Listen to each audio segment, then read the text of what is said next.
हज़रात गिरामी, जब इस्लामी बुराइयां हमारे तकदीर को पहुंच जाती है तो इस्लामी बुराइयां वजूद में आती है, और जब ये इस्लामी बुराइयां वजूद में आती है तो एक निजाम, एक कल्चर और एक तहजीब की शक्ल इख्तियार कर लेती है। मोहतरम हज़रात, जब आप सल्लल्लाहु अलैहि वसल्लम माशरे में जाते तो उन तमाम बुराइयों का मसला अपनी आंखों से देखते और बेचैन हो जाते।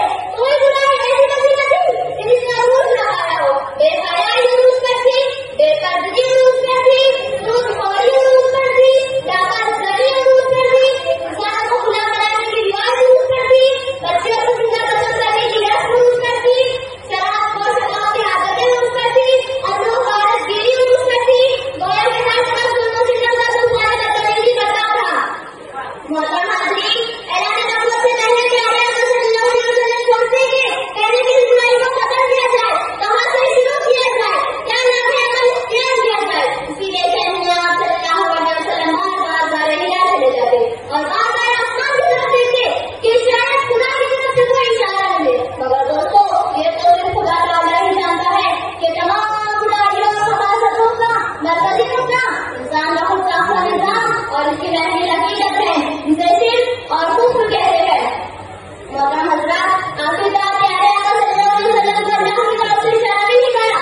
आखिरकार अल्लाह ने अपने हबीब को रास्ता दिखा दिया और फिर अल्लाह ने अपने हबीब को हुक्म दिया कि जाओ अपनी नबूवत का ऐलान करते हुए इस कुफ्रियात फिरके निजाम कातिला की गिलत पर एक कातिल जड़ लगाओ। लिहाजा प्यारे आका सल्लल्लाहु अलैहि वसल्लम कोई सफर की ख्वाहिश में चढ़ गए और इस निजाम कातिला की गिलत पर एक कातिल जड़ लगाते हुए कहा, या सका खुदू ला इलाहा इल्लल्लाह मुफ्लिहून, यानी कहो कि अल्लाह के सिवा कोई इबादत की लायक नहीं। फिर क्या था, आज़माइश का एक नामज़ाही दौर शुरू हो गया।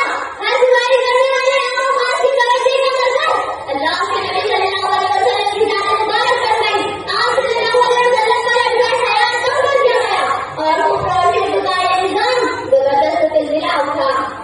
मोहतरम हाज़रीन, याद रखिए कि जब महफिल हकीकत और इस कुफ्र और शिर्क की निजाम कातिला को ललकारा जाएगा तो तौहीद फैलाने वालों के साथ इसी तरह का आज़माइशी दौर शुरू होगा और प्यारे आका सल्लल्लाहु अलैहि वसल्लम और उनके असहाब की तरबियत में की जाने वाली वो तमाम सुन्नतें जिंदा होंगी जो आज़माइश के दौरान अमल में आई।